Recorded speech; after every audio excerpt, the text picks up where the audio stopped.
तो बच्चों कैसे हो आप लोग। स्वागत है आपका हमारी वीडियो में। ये वीडियो क्लास 9th के बच्चों के लिए बहुत ज़्यादा खास होने वाली है, क्योंकि बच्चों मैं आपको बताने वाला हूँ साइंस का बहुत ज़्यादा इम्पोर्टेंट सैंपल पेपर। हिंदी में बोले तो विज्ञान का पेपर बच्चों मैं आपको बताने वाला हूँ। ये पेपर आपके एग्जाम के लिए बहुत ज़्यादा इम्पोर्टेंट होने वाली है। वीडियो आने में टाइम लगा है क्योंकि बच्चों पिछले 10 साल के जितने भी पेपर थे उसमें से जो रिपीटेड क्वेश्चन आपके एग्जाम में आए हुए हैं मैं उनको छांट रहा था। इस वजह से बच्चों इस वीडियो को आने में टाइम लग गया। मैंने टोटल बच्चों 3 पेपर बनाए हैं। मैं बताऊंगा वो 3 पेपर आपको कैसे कैसे मैं लाने वाला हूं, लेकिन उसकी एक शर्त है। उस शर्त को अगर आप पूरा कर दोगे तो मैं आगे के सैंपल पेपर भी आपको ला के दे दूंगा। ये हमारा फर्स्ट सैंपल पेपर बच्चों होने वाला है और बहुत ज्यादा इंपॉर्टेंट भी होने वाला है। तो भाई ये सैंपल पेपर करने के बाद काफी मजा बच्चों आपको आ जाएगा, क्योंकि आपके जो डिमांड है ना उसको ध्यान रखते हुए और क्वेश्चन जो मैंने लिए हैं, क्योंकि भाई उसको मैंने एक एक क्वेश्चन को बहुत ही अच्छे तरीके से समझा भी दिया है आपको कि भाई उसके जैसा एक भी क्वेश्चन आपके एग्जाम में आ जाए तो यूं आप कर दो क्वेश्चन को, कोई दिक्कत आपको नहीं आने वाली है। तो भाई ये पेपर जो भी आपका होने वाला है बहुत इंपॉर्टेंट पेपर होने वाला है और इसमें मैं आपका पूरा समर्थक होने वाला हूं। एक बात ध्यान देना है बच्चों, अगर ये वीडियो आपको अच्छी लगती है तो लाइक जरूर करना। हम इस वीडियो का लाइक टारगेट लगते हैं 1200 लाइक और 200 कमेंट। अगर आप ये दोनों पूरा कर देते हो तो सेकंड सैंपल पेपर भी बच्चों मैं आपको ला के दे दूंगा। वो उसमें भी भाई बच्चों काफी क्वेश्चन ऐसे हैं जो रिपीटेड क्वेश्चन आपके एग्जाम में आए हुए हैं। मैं सारे क्वेश्चन एक सैंपल पेपर में ले नहीं सकता, इसलिए मैंने सेकंड सैंपल पेपर भी आपके लिए बना ही दिया था। तो बच्चों ध्यान देना, बिल्कुल आपको लाइक और कमेंट का टारगेट बहुत जल्द से जल्दी पूरा करना है, क्योंकि 3 दिनों में आपके एग्जाम है। एग्जाम से पहले ही मैं तीनों ही सैंपल पेपर आपके अपलोड करना चाहता हूं, लेकिन मुझे एक रिस्पॉन्स मिले। एक एक बच्चा 5-5, 6-6, 10-10 कमेंट करेंगे तो भाई जल्दी ही कमेंट का टारगेट पूरा हो जाएगा। इन दोनों में से कोई सा भी टारगेट पूरा हो जाएगा बच्चों, वैसे ही आपका सेकंड सैंपल पेपर मैं ला दूंगा। चलो भाई अब ज्यादा टाइम वेस्ट ना करते हुए हम कुछ चीजें जान लेते हैं। जैसे कि आपका एग्जाम 3 घंटे का होने वाला है और आपके मैक्सिमम मार्क्स होंगे बच्चों 80। चलो अब एक बात ध्यान देना है, जब भी आपको प्रश्न पत्र मिले बच्चों तो उसमें 39 प्रश्न होंगे जो कि 5 खंडों में बटे होंगे, जरूर देखना ये। और भाई जो खंड का होगा उसमें 20 होंगे वस्तुनिष्ठ प्रकार के प्रश्न, जिसको हम कहते हैं बहुविकल्पीय प्रश्न। वो होंगे जो कि आपके एमसीक्यू टाइप के क्वेश्चन होंगे। वहीं अगर हम खंड खा देखें जो कि 6 अति लघु उत्तरीय प्रश्न होंगे, 2 अंक के होंगे वो सारे, और जिनको हमें 30 से 50 शब्दों में लिखना होगा। वहीं खंड गए देखें हम तो 7 लघु उत्तर प्रकार के प्रश्न होंगे, 3 अंक के निर्धारित होंगे उसमें और 50 से 80 शब्दों में हमें लिखना है।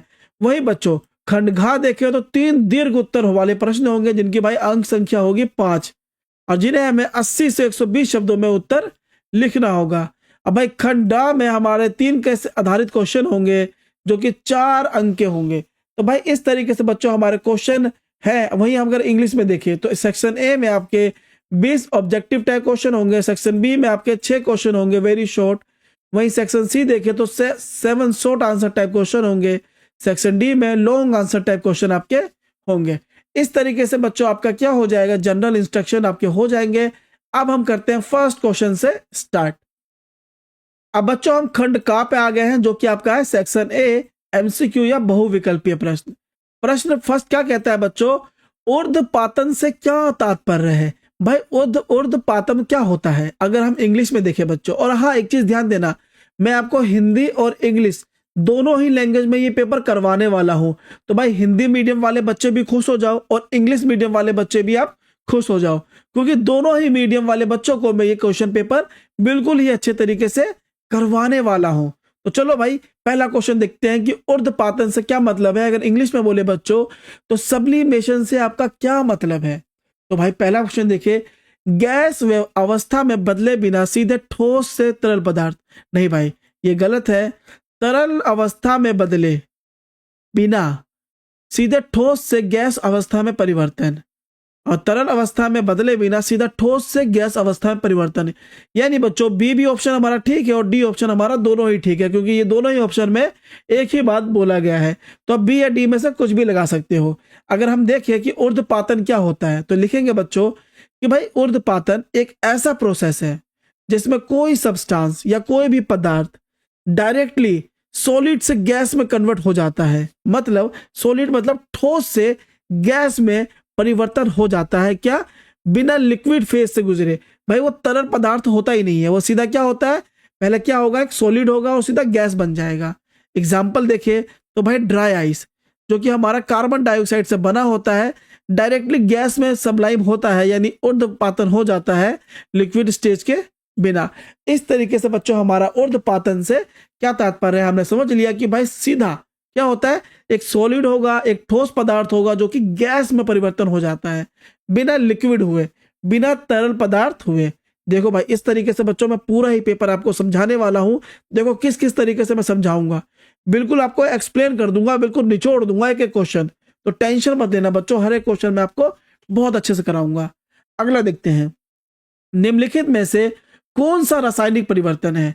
भाई ये 4 ऑप्शन दे रखे हैं, इन चारों में से बताना है हमें कि कौन सा केमिकल रिएक्शन है इंग्लिश वाले बच्चों के लिए, और हिंदी वालों के लिए कौन सा रासायनिक परिवर्तन है। तो भाई पेड़ों की कटाई तो नहीं है, कच्चे फलों के साथ फलों का सलाद बनाना बिल्कुल नहीं, अलमारी में जंग लगना, हाँ भाई अलमारी में जंग लगता है, इसका मतलब ये क्या है बच्चों, हमारा केमिकल रिएक्शन है। और कैसे है भाई केमिकल रिएक्शन, एक्सप्लेन करते हैं। रस्टिंग होता है बच्चों, जो जंग लगना होता है उसको हम इंग्लिश में कहते हैं रस्टिंग। एक केमिकल चेंज है क्योंकि इसमें आयरन या स्टील का रिएक्शन ऑक्सीजन के साथ होता है और नया सब्सटेंस जो कि हमारा आयरन ऑक्साइड बन जाता है।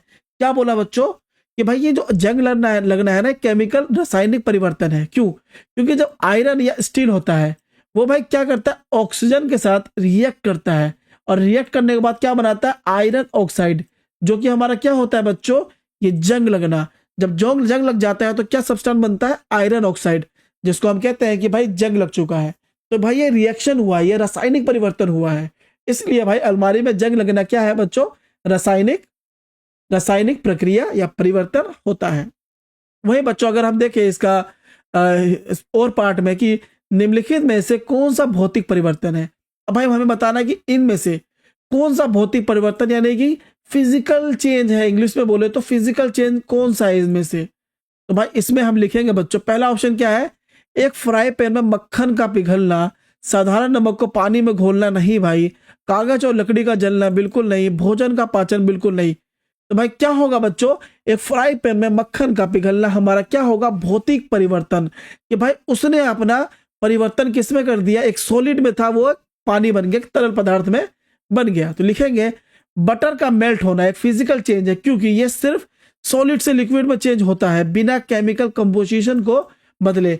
वो भाई अपना केमिकल कंपोजिशन बदलता नहीं है, और भाई सीधा सॉलिड होता है एक, और वो हमारे लिक्विड में बदल जाता है। तो ये हमारा क्या हो जाएगा बच्चों, भौतिक परिवर्तन। भाई बिल्कुल भी हमारे वीडियो को लाइक करना मत भूलना बच्चों, और कमेंट करना कि वीडियो आपको कैसी लग रही है। आगे देखते हैं, एक अंतरराष्ट्रीय वैज्ञानिक संगठन जो तत्वों के नाम, प्रतीक और इकाई का अनुमोदन करता है उसे डैश कहते हैं। अब भाई देखो, एक अंतरराष्ट्रीय वैज्ञानिक संगठन मतलब इंटरनेशनल जो वैज्ञानिक होते हैं वो क्या करते हैं, तत्वों के नाम देते हैं, जैसे कि आपके केमिकल नेम होते हैं उनको नाम देते हैं, उनके इकाई बताते हैं, उनके प्रतीक बताते हैं। तो भाई वो कौन है, तो बच्चों वो है IUPAC, जिसको हम क्या कहते हैं बच्चों, international union of pure and applied chemistry. ये हमारा होता है वो ऑर्गेनाइजेशन है जो एलिमेंट्स के नेम, सिंबल और यूनिट्स को स्टैंडर्डाइज करती है, जो उसको नामांकन करती है, नाम देती है, अनुमोदन करता है। इस तरीके से बच्चों ये हमारा हो जाएगा। वही बच्चों हम 4th क्वेश्चन देखें कि आणविक द्रव्यमान क्या होता है, इसमें से हमारा क्या होगा, कि प्रोटॉन संख्या और इलेक्ट्रॉन संख्या का योग नहीं भाई, प्रोटॉन संख्या और इलेक्ट्रॉन संख्या का गुणन नहीं, प्रोटॉन संख्या और न्यूट्रॉन संख्या का योग हमारा क्या होता है बच्चों, क्या होता है, आणविक द्रव्यमान। अब भाई आणविक द्रव्यमान इंग्लिश वाले बच्चे बोलेंगे सर ये क्या होता है, तो भाई ये हमारा क्या होता है, मॉलिक्यूलर मास या फिर एटॉमिक मास, इसको हम कहते हैं आणविक द्रव्यमान। तो लिखेंगे अगर मैं समझाऊं आपको कि आणविक द्रव्यमान या फिर मॉलिक्यूलर मास या फिर एटॉमिक मास एक एलिमेंट का अप्रोक्सीमेट सम होता है जिसके प्रोटॉन्स और न्यूट्रॉन्स का इलेक्ट्रॉन का मास नेग्लिजिबल होता है, इसलिए उन्हें इंक्लूड नहीं किया जाता। इसलिए भाई ऐसा तरीके से हमारा हो जाएगा। चलो बेटा अब अगला क्वेश्चन देखते हैं कि चलती ट्रेन में एक यात्री एक सिक्का उछालता है जो उसके पीछे गिर जाता है। इसका मतलब है कि ट्रेन की गति डैश है। तो भाई क्या है? मंद है, रिटार्डेड है। अब भाई इसको भाई बच्चे बोलेंगे यार मंद मतलब एक सबसे समझ में नहीं आया, तो समझाते हैं। अगर कोइन पीछे गिरता है तो इसका मतलब है कि ट्रेन की स्पीड कम हो रही है, ट्रेन डिसलेरेट होकर रही है, यानी ट्रेन का मोशन रिटार्डेड है। ठीक है भाई, वो स्लो होती जा रही है, इसलिए सिक्का हमारा पीछे गिर जाता है। ठीक है भाई, अब इसी को बच्चों हम देखते हैं छठा क्वेश्चन कि फुटबॉल के खेल में एक गोलकीपर गेंद को गाल में पकड़ने के बाद अपने हाथों के पीछे की ओर खींचता है। ये गोलकीपर को सक्षम बनाता है किस चीज में? तो लिखेंगे कि भाई एक क्या बोला, फुटबॉल में एक गोलकीपर गेंद को गोल में पकड़ने के बाद अपने हाथों के पीछे। तो भाई क्या है ये?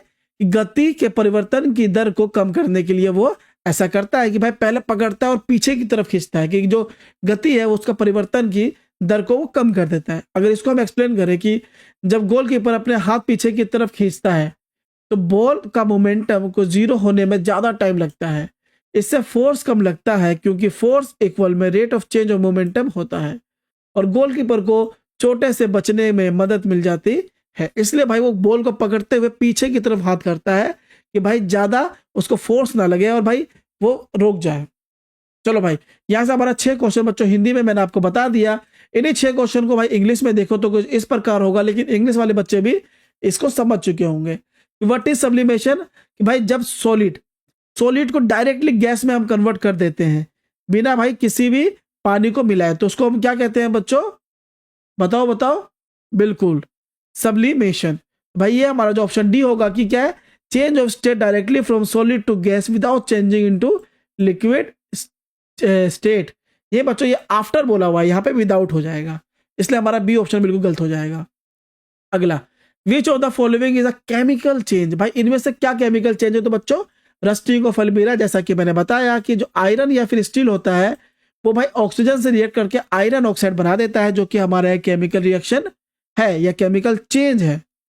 वही बच्चों में देखें फिजिकल चेंज क्या है इनमें से, तो भाई क्या बोलेंगे हम कि भाई melting of butter in a pan, क्योंकि भाई एक सॉलिड स्टेट में होता है और ये भाई कुछ देर में जाके तरल पदार्थ में हो जाता है, इसलिए क्या है ये फिजिकल चेंज। वहीं अगला देखें कि an international scientific organisation which approves name of element symbol and unit. तो भाई इंटरनेशनल साइंटिफिक ऑर्गेनाइजेशन का नाम बताना है जो अप्रूव करता है एलिमेंट के नेम, सिंबल और यूनिट को। तो भाई उसको बताया मैंने क्या? IUPAC। अगला है कि how to calculate the molecular मास।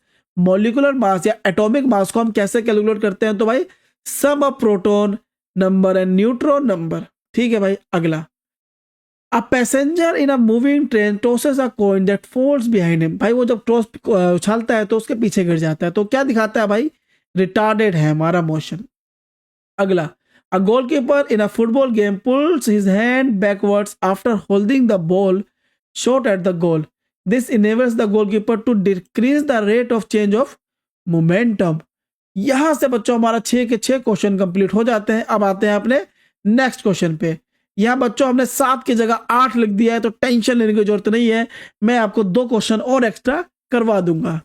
अब देखते हैं बच्चों कि गति के तीसरे नियम के लिए निम्नलिखित में से कौन सा कथन बिल्कुल सही है? तो भाई देखो, क्रिया प्रतिक्रिया जोड़ी हमेशा एक ही शरीर पर कार्य करती है। नहीं भाई, ये हमारा थर्ड मोशन बिल्कुल नहीं दिखाता है। विभिन्न पिंडों पर विपरीत दिशाओं में कार्य करते हैं। बिल्कुल भाई, बी ऑप्शन हमारा बिल्कुल ठीक हो जाएगा। वही इसका एक्सप्लेनेशन देखें कि न्यूटन का थर्ड लॉ कहता है कि हर एक्शन का एक इक्वल रिएक्शन और अपोजिट रिएक्शन होता है। ये फोर्स अलग अलग बॉडीज पर एक्ट करते हैं, एक ही बॉडी पर नहीं। तो भाई इस तरीके से हमारा बी ऑप्शन बच्चों बिल्कुल करेक्ट हो जाएगा। वही बच्चों हम 9th क्वेश्चन देखें कि किसी वस्तु का जड़त्व वस्तु का कारण बनता है। तो भाई इसकी गति कम करने में नहीं, इसकी गति बढ़ाने में नहीं, इसकी गति की स्थिति में किसी भी बदलाव का विरोध करने में। ठीक है, अब भाई इसका अगर हम देखें भाई एक्सप्लेनेशन की इनर्शिया, जड़त्व को बच्चों इंग्लिश में कहते हैं इनर्शिया, एक ऑब्जेक्ट की प्रॉपर्टी होती है जो उससे अपनी मोशन में कोई भी चेंज होने से रोकता है। अगर ऑब्जेक्ट रेस्ट में है तो वो रेस्ट में ही रहेगा, और अगर वो मोशन में है तो मोशन में ही रहेगा। जब तक कोई एक्सटर्नल फोर्स ना लगे। कहने का मतलब बच्चों, अगर आप लॉ ऑफ इनर्शिया बोलो तो एक ऑब्जेक्ट है, अगर हम इसको छूते नहीं है ना तो भाई वो वैसे ही रहेगा। कि भाई अगर हम उसको भाई रेस्ट में रखते हैं तो रेस्ट में रहेगा, कि भाई रुका है तो रुका ही रहेगा। लेकिन अगर हम उसे मोशन में डालते हैं तो भाई जब तक उस पर एक्सटर्नल फोर्स ना लगे तब तक वो रुकेगा नहीं। जैसे एक बॉल है, अगर ये बॉल को आप लुढ़काते हो तो भाई ये लुढ़कता ही रहेगा जिंदगी भर, जब तक इसको आप रोको ना, या फिर कोई दीवार बीच में ना आए या कोई भी एक्सटर्नल फोर्स इसके बीच में ना आए, तब तक ये बॉल रुकती ही नहीं है। इसी को हम लॉ ऑफ इनर्शिया कहते हैं। और एक बार वो रुक गई तो भाई किसी का बाप उसको अपने आप हिला नहीं सकता जब तक हम उस पर अपना फोर्स ना लगाएं। इसलिए बच्चों सी ऑप्शन हो जाएगा कि इसकी गति की स्थिति में किसी भी बदलाव का विरोध करने में। ठीक है भाई, अगला देखो, दो पिंडों के बीच गुरुत्वाकर्षण बल निर्भर नहीं करता। तो भाई क्या है कि इनके बीच माध्यम पर। अब भाई बच्चे बोलेंगे सर क्या बोल रहे हो, समझाता हूं। ग्रेविटेशनल फोर्स सिर्फ दो ऑब्जेक्ट के मासेस और उनके बीच के डिस्टेंस पर डिपेंड करता है, ये किसी भी मीडियम जैसे एयर या वैक्यूम पर डिपेंड नहीं करता है। तो क्या बोलेंगे कि भाई किस पे नहीं करता, इनके माध्यम पर। ठीक है भाई, क्या किस पे करता है डिपेंड, वो उनके डिस्टेंस पे और उनके मास पे, कि भाई क्या वजन है उसका। ठीक है, उसके वेट पे और फिर उसके डिस्टेंस पे ही करता है। ठीक है, एयर या वैक्यूम पे बिल्कुल भी डिपेंड नहीं करता। वही अगला क्वेश्चन देखें, एक गेंद को एक निश्चित ऊंचाई से छोड़ा जाता है, इस उदाहरण के बारे में निम्नलिखित में से कौन सा कथन बिल्कुल सही है। कि भाई एक गेंद को भाई एक ऊंचाई से हमें ना फेंका जा रहा है, तो इनमें से कौन सा हमारा सही होगा। तो भाई देखेंगे पहला ऑप्शन, गतिज ऊर्जा प्रत्येक सेकंड में घट जाती है। नहीं भाई, बिल्कुल गलत है। प्रत्येक सेकंड में संभावित ऊर्जा घट जाती है। भाई ये ऑप्शन हमारा बिल्कुल ठीक हो जाएगा। इसको एक्सप्लेन करें कि जब बॉल को किसी हाइट से रिलीज किया जाता है तो वो नीचे गिरती है, जैसे जैसे वो नीचे आती है उसकी पोटेंशियल एनर्जी कम होती है और वो काइनेटिक एनर्जी में कन्वर्ट होती है, इसलिए पोटेंशियल एनर्जी हर सेकंड कम होती है। इस तरीके से बच्चों और इनकी जो पोटेंशियल एनर्जी वो कम होती है, वो क्योंकि काइनेटिक एनर्जी में बदलने लगती है। ठीक है, इसका और पार्ट देखिए बच्चों, निम्नलिखित में से किस उदाहरण में किया गया कार्य शून्य है। यह क्वेश्चन बच्चों आपके लिए है, ये कमेंट में बताओ इस क्वेश्चन का मुझे आंसर। ठीक है, मैं जानता हूं ये बच्चे बहुत बच्चे इसका आंसर लिख सकते हो, तो इसका आंसर मुझे कमेंट में बताओ, इसलिए मैंने इसको एक्सप्लेन बिल्कुल भी नहीं किया आपको। अगला देखते हैं भाई, आप हमारा इंग्लिश में आ गया। इंग्लिश वाले बच्चों देख लो कि which of the following is true for the third law of motion. तो भाई थर्ड लॉ ऑफ मोशन में क्या है कि they act on different bodies in different directions. ठीक है, the inertia of an object causes the object to resist any change in the state of its motion. कि भाई वो अगर रेस्ट में है तो रेस्ट में ही रहेगा, मोशन में है तो मोशन में ही रहेगा। ये हमारा इनर्शिया कहता है। The gravitational force between two bodies does not depend on the medium between two bodies. भाई वो मीडियम क्या है उस पर थोड़ी डिपेंड करता है, वो डिपेंड करता है उसका मास पे, कि उसका वजन क्या है, उसके डिस्टेंस पे, कि कितने डिस्टेंस पे। भाई एक ऑब्जेक्ट आपके 2 मीटर ऊपर से नीचे फेंका जा रहा है, तो भाई ऑब्वियस सी बात है उसका मास भी थोड़ा सा कम होगा या ज्यादा होगा तो डिपेंड करेगा। लेकिन वही ऑब्जेक्ट एक भाई 100 मीटर से फेंका जाता है, तो भाई उसका मास नीचे नीचे आते आते ना काफी ज्यादा बढ़ जाता है। तो भाई इसके एयर पे थोड़ी डिपेंड कर रहा है, ये भाई इसके डिस्टेंस पे डिपेंड कर रहा है। अगला, अ ball is release from certain height, which of the following statement is correct about this example. तो पोटेंशियल एनर्जी डिक्रीज होती है हर एक सेकेंड, क्योंकि वो किस में हो जाता है बच्चों, काइनेटिक एनर्जी में चेंज होने लगती है। अब भाई ये क्वेश्चन तो मैंने आपको होमवर्क दे रखा है, तो भाई इसको होमवर्क में करो। हम पहुंचते हैं सीधा 12th क्वेश्चन पे। ठीक है भाई, इंग्लिश वाले बच्चे बताना कि आपको समझ में आ रहा है कि नहीं आ रहा। अगर आपको अच्छे से समझ नहीं आ रहा होगा बच्चों, तो मैं आपको अगले वीडियो में और भी अच्छे तरीके से समझा दूंगा, क्योंकि हिंदी वाले बच्चों को तो मैं काफी अच्छे से समझा रहा हूं। अगला क्वेश्चन देखते हैं बच्चों, वह दूरी जो संपीड़न या विरलन समय की प्रति इकाई में तय करती है डैश कहलाती है। अब बताना है बच्चों कि वह दूरी जो संपीड़न या विरलन समय की प्रति में इकाई में तय करती है उसको हम क्या कहते हैं। तो भाई वो क्या होती है, ध्वनि की गति, यानी साउंड की गति, स्पीड ऑफ साउंड कह सकते हैं। तो लिखेंगे साउंड के कंप्रेशन और रेयरफेक्शन जो मूव करते हैं उनका डिस्टेंस जो यूनिट टाइम में ट्रेवल होता है वो साउंड की स्पीड को बताता है। चलो, वह परिघटना जिसमें उत्पन्न ध्वनि प्रवर्तन के कारण फिर से सुनाई देती है क्या कहलाती है। तो भाई वो कहलाती है इको। कि भाई जब क्या होता है भाई, हम चिल्लाते हैं भाई तो आवाज आती नहीं है, जैसे पहाड़ों पे आप चिल्लाओगे कि अपना नाम चिल्लाओगे तो आपका नाम ना दोबारा आता है, तो उसको हम कहते हैं इको। भाई इको तब होता है जब साउंड वेव्स किसी सरफेस जैसे वॉल, माउंटेन एक्सेट्रा से रिफ्लेक्ट होती है और फिर वापस सुनाई देती है, तो ये हमारा क्या होता है बच्चों, इको। 14th क्वेश्चन देखेंगे, निम्नलिखित में से कौन सा कथन सही है। संकरण का अर्थ है आनुवांशिक रूप से भिन्न पौधों के बीच संकरण, बिल्कुल ठीक है। दो किस्मों के बीच संकरण को अंतर विशेष संकरण कहते हैं, ये भी ठीक है। किसी पौधे में वांछित गुण के जीव जीन डालने से आनुवांशिक रूप से संशोधित फसल प्राप्त होती है, बिल्कुल गलत है। दो प्रजातियों के पौधों के बीच क्रॉस को निष्क्रिय वैरायटी संकरण कहा जाता है, नहीं भाई बिल्कुल गलत है। तो ऑप्शन बच्चों हमारा फर्स्ट और सेकंड ठीक हो गए, थर्ड बच्चों हमारा गलत है यहाँ पे, ठीक है। थर्ड नहीं बच्चों, यहाँ पे हमारा सेकंड ऑप्शन ठीक हो जाएगा क्योंकि थर्ड ऑप्शन हमारा गलत है।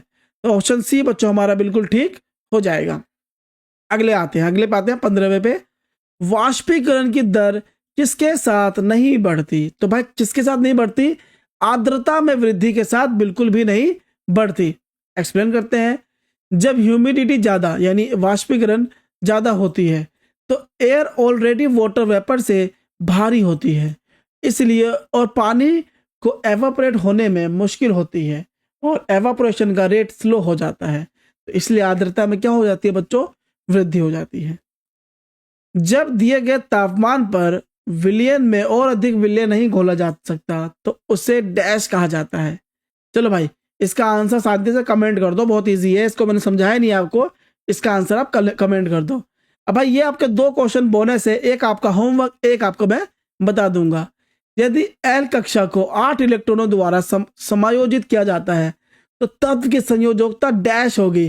चलो शांति से कमेंट में लिखो, मुझे पता है जिस जिस बच्चों को ये आंसर काफी अच्छे से समझ में आ गया होगा, ठीक है। वहीं अगर 16वां क्वेश्चन देखे, वह तत्व जिनकी संयोजकता हमेशा शून्य होती है, भाई इसको ध्यान से सुनना, जिसकी संयोजकता हमेशा 0 होती है वो हमारे होते हैं नोबल गैस।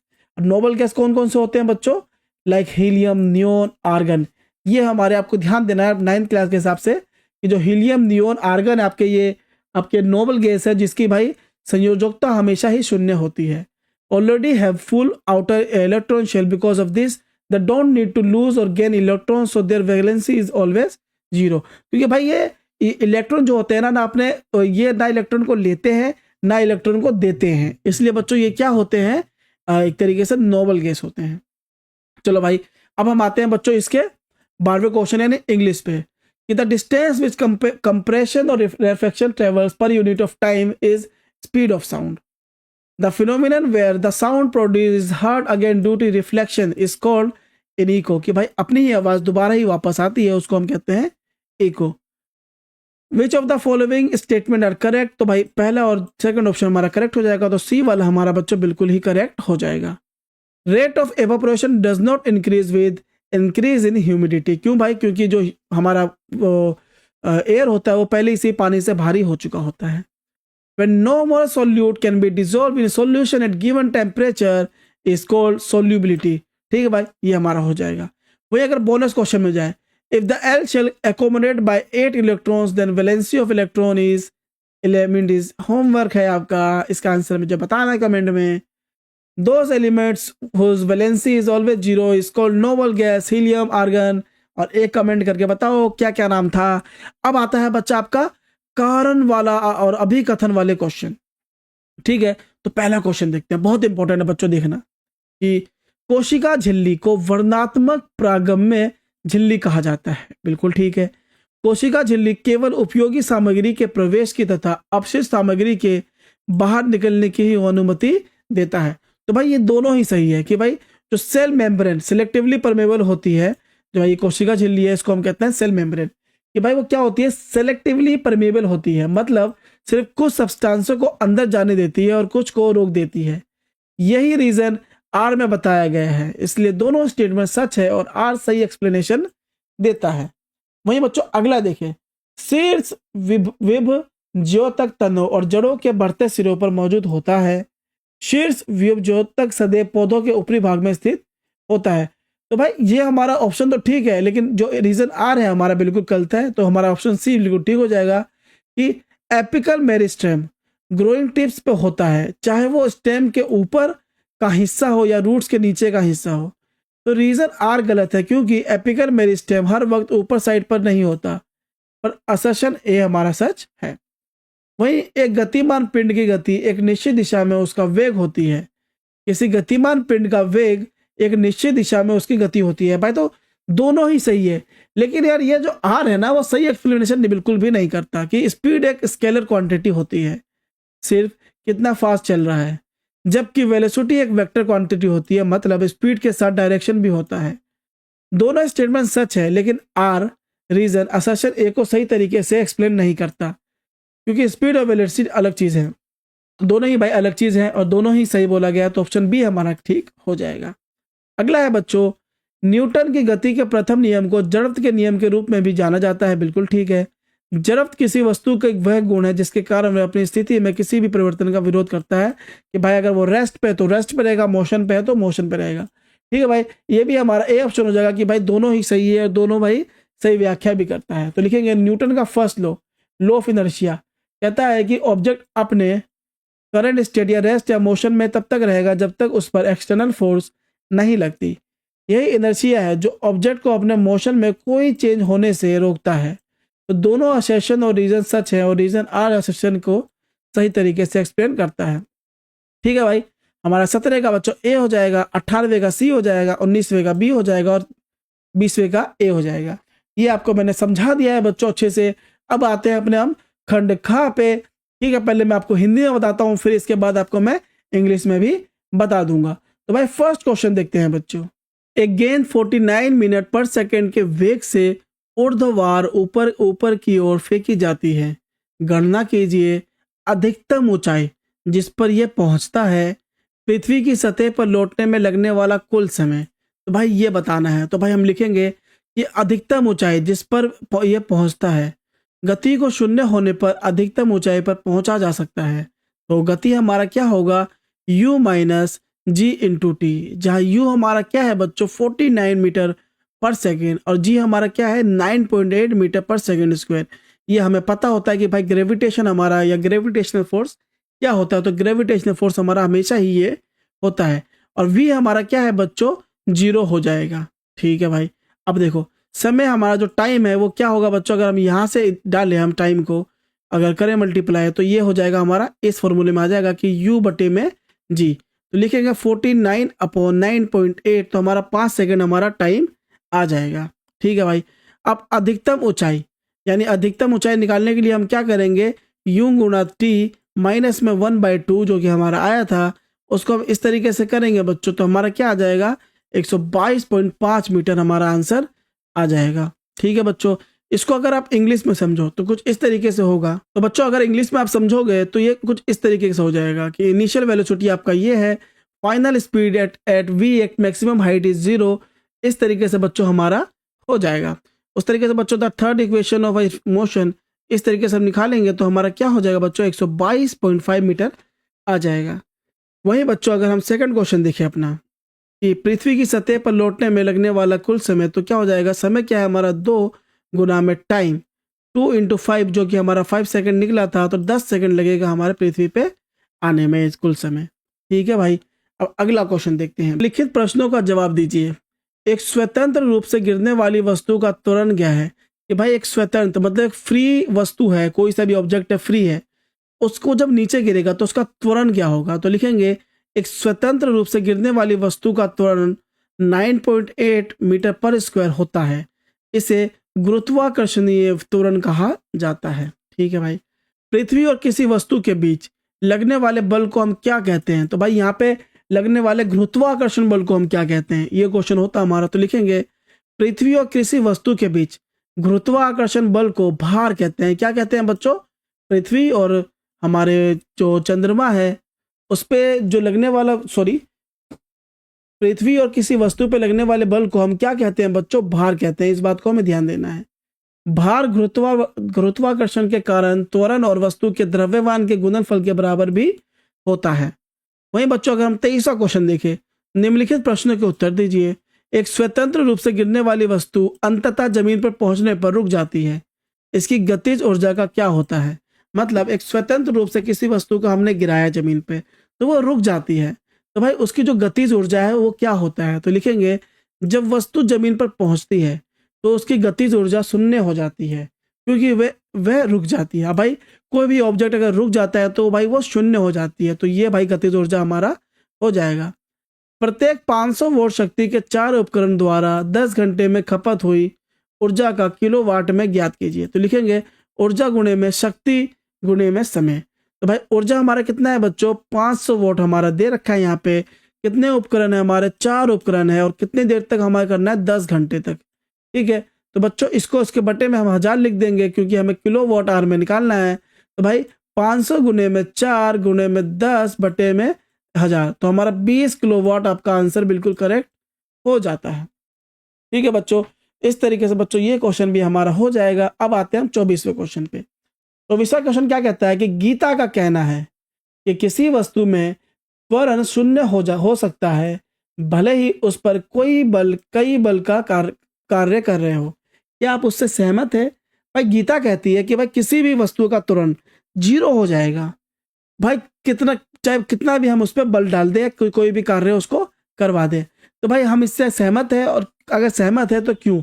तो हाँ भाई हम सहमत है, मैं सहमत हूँ, क्योंकि एक वस्तु पर कई बल कार्य कर सकते हैं, लेकिन यदि उन बलों का परिणाम शून्य हो तो वस्तु का त्वरण भी शून्य होगा। उदाहरण के लिए यदि कोई वस्तु स्थिर है और उस पर समान मान के 2 बल विपरीत दिशा में कार्य कर रहे हैं तो उनका योगफल शून्य होगा और वस्तु का त्वरण भी शून्य रहेगा। इस स्थिति में वस्तु की गति में कोई परिवर्तन नहीं होगा। कहने का मतलब है बच्चों, एक वस्तु है, मान लो आपकी ये वस्तु है, ठीक है, एक फोर्स यहाँ से भी लग रहा है और एक फोर्स यहाँ से भी लग रहा है, तो यहाँ भाई यहाँ का ही फोर्स लग रहा है, यहाँ का ही फोर्स लग रहा है, तो यहाँ पर जो उसका त्वरण आएगा वो तो 0 ही होगा, लेकिन बल तो इस पर लग ही रहा है। तो भाई इसलिए इस एग्जाम्पल में हमें ये बताया गया है कि एग्जाम्पल का मतलब इसमें जो बताया गया वो एग्जाम्पल है। वही अगला क्वेश्चन देखिए कि 60 किलोमीटर पर घंटे के वेग से चल रही 1500 किलोग्राम के कार को रोकने के लिए आवश्यक कार्य की गणना कीजिए। भाई बताना है हमें कि भाई रोकने के लिए हमें क्या करना होगा। तो लिखेंगे यह हम कार्य की गणना करने के लिए काइनेटिक एनर्जी का उपयोग करेंगे। ठीक है, पहले हम वेग को मीटर प्रति सेकेंड में बदलते हैं। 60 किलोमीटर प्रति घंटा है तो 60 गुने में 1000 बटे 3600, तो हमारा 16.6 मिले आ जाएगा। आप अगर यहाँ तक भी आंसर लिख देते हो बच्चों तो भी आपका बिल्कुल ठीक हो जाएगा, लेकिन हमें काइनेटिक एनर्जी भी फाइंड करना पड़ जाए तो क्या करेंगे? तो लिखेंगे अब कार की, क्योंकि भाई मैं यहाँ तक लिखने कह रहा हूँ क्योंकि आपके 2 मार्क्स का ही है। ठीक है, 1 मार्क्स का आप ऊपर कर चुके हो, 1 मार्क्स आप यहाँ तक करोगे तो आपके उत्तर पूरे कंप्लीट हो जाएंगे, लेकिन मैं आपको आगे भी करके बताता हूँ। अब कार की गतिज ऊर्जा यानी काइनेटिक एनर्जी का सूत्र हम निकालेंगे तो क्या हो जाएगा? Kinetic energy 1/2 mv²। वहीं एम हमारा पता है, हमें बताना है 1500 kg हमारा दे रखा है। ठीक है, और वी हमारा 16.67 जो हमने वेग अभी निकाला है, और कार का द्रव्यमान यानी मास हमारा क्या है? 1500 किलोग्राम। तो भाई लिख देंगे काइनेटिक एनर्जी के फॉर्मूले में डाल देंगे तो इस तरीके से हमारा इतने जूल्स आ जाएगा। तो लिखेंगे इसलिए कार को रोकने के लिए आवश्यक कार्य 2,08,417.5 जूल है। इस तरीके से बच्चों हमारा आंसर हो जाएगा। वही बच्चों हम 25वां क्वेश्चन पे कि हीलियम परमाणु का परमाणु द्रव्यमान 4u है और इसके नाभिक में 2 प्रोटॉन है, इसमें कितने न्यूट्रॉन होंगे? तो लिखेंगे भाई हीलियम के परमाणु द्रव्यमान 4u है और इसमें 2 प्रोटॉन है, तो भाई एटॉमिक मास हमें निकालना है। मतलब एटॉमिक मास हमें दे रखा है कितना बच्चों? 4। अब भाई नंबर ऑफ नाभिक में 2 प्रोटॉन है, हमें नंबर ऑफ प्रोटॉन भी दे रखा है, और हमें क्या फाइंड करना है? न्यूट्रॉन को फाइंड करना है हमें। ठीक है, तो लिखेंगे बच्चों यहाँ पे देखो एटॉमिक मास हमें दे रखा है और हमें क्या फाइंड करना है? न्यूट्रॉन को फाइंड करना है।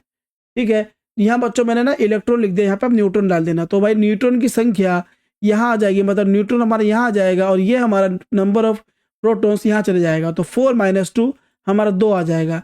फॉर्मूले में बच्चों बताता हूँ आपको, एटॉमिक मास ठीक है इक्वल में न्यूट्रॉन प्लस प्रोटॉन होता है। ठीक है, अब हमें क्या निकालना है बच्चों? हमें न्यूट्रॉन निकालना है, तो भाई न्यूट्रॉन हमारा यहाँ रह जाएगा और एटॉमिक मास हमारा वहाँ है, तो इसके माइनस में क्या आ जाएगा? हमारा प्रोटॉन। तो एटॉमिक मास हमारा 4 है, माइनस में 2 हमारा 2 हमारा आपके न्यूट्रॉन आ जाएंगे इसमें। वहीं बच्चों अगर हम देखें कि निम्नलिखित में से कौन सा सोडियम का सही इलेक्ट्रॉनिक विन्यास है, तो भाई सोडियम का परमाणु क्रमांक होता है 11, इसका इलेक्ट्रॉनिक विन्यास होगा 281। तो 281 हमारा फोर्थ ऑप्शन बच्चों बिल्कुल करेक्ट हो जाएगा। अब बच्चों हमारे सेक्शन बी का लास्ट क्वेश्चन है कि निम्नलिखित प्रश्नों के उत्तर दीजिए। लाइसोसोम को आत्मघाती थैली क्यों कहा जाता है? भाई लाइसोसोम्स को हम आत्मघाती थैली क्यों कहते हैं, हमें यह बताना है। तो लिखेंगे कि लाइसोसोम में हाइड्रोलाइट्रिक एंजाइम्स होते हैं जो कोशिका के अंगों को नष्ट करने में मदद करते हैं। अगर लाइसोसोम फट जाता है तो ये एंजाइम कोशिका को नष्ट कर सकते हैं, इसलिए इसे आत्मघाती की थैली भी कहते हैं। कि भाई कहने का मतलब है कि जो लाइसोसोम होता है ना, उसके अंदर जो कोशिका होते हैं वो भाई बॉडी को ना नष्ट करने के लिए भाई बिल्कुल सही होते हैं। तो बाई चांस लाइसोसोम कभी फट जाए तो जो उसके एंजाइम्स होंगे ना, तो हमारे कोशिका को ना खाने लगेंगे, मारने लगेंगे, नष्ट करने लगेंगे, इसलिए उसको आत्मघाती थैली भी कहते हैं। आगे, कोशिका के अंदर प्रोटीन का संश्लेषण कहाँ होता है? तो लिखेंगे कोशिका में प्रोटीन का संश्लेषण राइबोसोम्स पर होता है जो कोशिका के साइटोप्लाज्म या एंडोप्लाज्मिक रेटिकुलम पर स्थित होते हैं। ठीक है भाई, इस तरीके से बच्चों हमारे हिंदी के कंप्लीट हो जाएंगे। अब आते हैं हम इंग्लिश में। A ball is thrown vertically upwards a velocity of 49 metre per second square. Calculate the maximum height to which is rises, the total time it takes to return to the surface of the earth. तो लिखेंगे to calculate the maximum height use the equation. हमारा ये हो जाएगा कि v square equal में u square into में 2gh, where हमारा v हमारा 0 है, u हमारा 49 और हमारा ग्रेविटेशनल फोर्स है 9.8। ठीक है, आगे सोल्व करेंगे बच्चों तो हमारा v हमारा 0 है, 49 का स्क्वायर हमारा हो जाएगा u माइनस में 2 हमारा हो जाएगा जो कि हमारा g है 2gh, h हमारा हो जाएगा। तो h हम फाइंड कर लेंगे, क्या आ जाएगा हमारा हाइट आ जाएगा 122.5 मीटर, ये हमारा हाइट आ जाएगा। अभी आपको अच्छे से समझ में आ गया होगा बच्चों इसको। Thus the maximum height is 122 meters. By the total time to return to the surface of earth, time to reach maximum height, तो t इक्वल में लिखेंगे u बटे में g 49.98। तो हमारा क्या हो जाएगा बच्चों 5 सेकेंड। अब टोटल टाइम कितना लेगा? तो भाई 2 इंटू में 5 हमारा 10 सेकेंड बच्चों ये ले लेगा। ठीक है, आगे देखते हैं। Answer the following questions. What is acceleration of free fall? तो लिखेंगे the acceleration due to free fall near the surface of the earth is approximately 9.8 metre per second square. तो भाई ये आप ध्यान रखना कि भाई क्या होता है, बहुत जगह आपका ये क्वेश्चन आने वाले हैं। What do we call the gravitational force between the earth and an object? तो भाई इसको हम कहते हैं मास। तो क्या the gravitational force between earth and an object is called weight. It is calculated by the multiplying the object mass by the acceleration due to gravity. भाई गलती से मैंने मास बोल दिया बच्चों, ये वेट होगा। ठीक है, वेट और मास में ही बच्चों मैं डिफरेंस आपको बताने वाला हूँ आगे वाले सेक्शंस में। वेट और मास का आपका डिफरेंस होता है, बहुत इंपॉर्टेंट है, वो भी मैं आपको बताऊंगा। अभी हम देखते हैं 23वां question. Answer the following questions. A freely falling object eventually stops on reaching the ground, what happens to its kinetic energy? तो लिखेंगे the kinetic energy of the object increases at it falls due to the conversion of potential energy. भाई जब भी कोई object ऊपर से गिरती है ना, तो उसकी पोटेंशियल एनर्जी ना कम होती है और उसकी काइनेटिक एनर्जी बढ़ जाती है। अभी मैंने एमसीक्यू में आपको ये बताया था। अब भाई वो पोटेंशियल एनर्जी हमारी कहाँ चेंज होती है? काइनेटिक एनर्जी में, इसलिए वो बढ़ जाती है। Upon hitting the ground the kinetic energy is typically transform into heat and sound energy. और भाई वो जो काइनेटिक एनर्जी किस किस में चेंज हो सकती है? हीट में या फिर साउंड एनर्जी में। अगला है find the energy in kilowatt consumed in 10 hours by the devices of power 500 watt each। तो लिखेंगे एनर्जी कंज्यूम में power into time for 4 devices, 4 device use हुए हैं। तो लिखेंगे ई में 4 इंटू 500 और डब्ल्यू इंटू 10 आवर। तो लिखेंगे बच्चों 20 किलोवाट हमारा आंसर हो जाएगा। ये हमारे हो जाएंगे। कितना ईजी है देखो। Thus the total energy consumed is 20 kilowatt hour। अगला, Gita says that the acceleration in object could be zero even when several forces are acting on it। कि भाई गीता कहती है कि भाई किसी भी ऑब्जेक्ट का एक्सीलरेशन 0 हो सकता है, चाहे उस पर बहुत सारा फोर्स लगे तब भी। हम क्या तुम एग्री करते हो? क्यों करते हो? एग्री करते हो? तो लिखेंगे yes I agree. If the net force acting on the object is 0, the object will have 0 acceleration even if multiple force are at play। for example, when an object moves with constant velocity, the forces acting on it are balanced। ठीक है भाई, वो भाई constant velocity पे जाएगा तो उसके जो फोर्स होंगे वो बैलेंस्ड होंगे, तो इसका 0 हो जाएगा। फोर्स हमारा 0 हो जाएगा। अगला देखो, calculate the work required to be done to stop a car of 1500 kilogram moving at velocity of 60 kilometre per hour. By first convert the velocity to metre per second. तो भाई 60 किलोमीटर को हम किस में चेंज कर देंगे, 16.67। इसको हम क्या चेंज करेंगे बच्चों, भाई इसको मीटर पर सेकंड में चेंज करना है, आप कर लेना इसको, ठीक है। जैसे कि आप मान लो कि आपके 1 किलोमीटर में बच्चों 1000 मीटर होते हैं, ठीक है, और 1 घंटे में आपके 60 सेकंड होते हैं। इस तरीके से आप बच्चों इसको कर देना, ठीक है। मैं आपको ऊपर ही बताया हूँ हिंदी में, ठीक है। इस तरीके से बच्चों काइनेटिक एनर्जी हम निकाल देंगे। हिंदी में मैंने आपको काफ़ी अच्छा समझा दिया था, उसको आप देख लेना अगर समझ ना आए तो। आगे देखो, explain how sound is produced by your school bell. अब हमें एक्सप्लेन करना है कि हमारे स्कूल बेल से साउंड कैसे आता है। तो लिखेंगे sound is produced by the vibrating parts of school bell. When struck, the bell vibrates, causing the surrounding air particles to vibrate and produce sound। ठीक है, वो क्या करता है बच्चों, जो आसपास के जो वाइब्रेट्स होते हैं ना, उसको क्या करता है, पार्टिकल्स को वाइब्रेट करता है और हमारा साउंड वेव होता है वो फैल जाता है। Why are sound waves called mechanical waves? और साउंड वेव्स को मैकेनिकल वेव्स क्यों कहते हैं? लिखेंगे sound waves are mechanical waves because they require a medium such as air, water, solids. और भाई मैकेनिकल वेव्स क्यों कहते हैं, क्योंकि भाई वो रिक्वायर करते हैं कैसे, एयर को, पानी को, सॉलिड्स को, टू आगे बढ़ने के लिए। They can't travel through a vacuum. ये भाई किसी वैक्यूम से नहीं जा सकते, इनको भाई एक मीडियम चाहिए होता है, एयर चाहे, वाटर चाहिए, सॉलिड चाहिए। अगला देखो, helium atom has an atomic mass of 4 U and 2 protons in its nucleus. How many neutrons does it have. तो लिखेंगे the mass number of helium is 4. The number of neutrons is calculated as neutrons equal में mass number minus protons. तो 4 - 2 हमारा 2 हो जाएगा, तो 10 there are 2 neutrons. अगला last question है बच्चों कि which one of the following is the correct electronic configuration of sodium. तो भाई क्या लिखेंगे, the correct electronic configuration of sodium is 281। तो हमारा भाई ये ऑप्शन ठीक हो जाएगा। बच्चों यहाँ से हमारा ये पार्ट 1 हो जाएगा। पार्ट 2 में बच्चों मैं आपको आगे के सारे क्वेश्चन करवाने वाला हूं, क्योंकि वीडियो बहुत लंबी बन चुकी है और मेरी तबीयत भी बच्चों थोड़ी ठीक नहीं है, तो भाई मैं ज़्यादा देर तक बोल नहीं पाऊंगा। अब अगली वीडियो बच्चों कल आएगी और कल की वीडियो बहुत इंपॉर्टेंट होगी, क्योंकि बच्चों मैं आपको सेकंड सैंपल पेपर भी करवाने वाला हूं कल के ही वीडियो में। तो ध्यान रखना, 1200 लाइक और 200 कमेंट बच्चों जरूर कर देना। और तब तक के लिए भाई आपके एग्जाम के लिए बेस्ट ऑफ लक, अपना ख्याल रखना।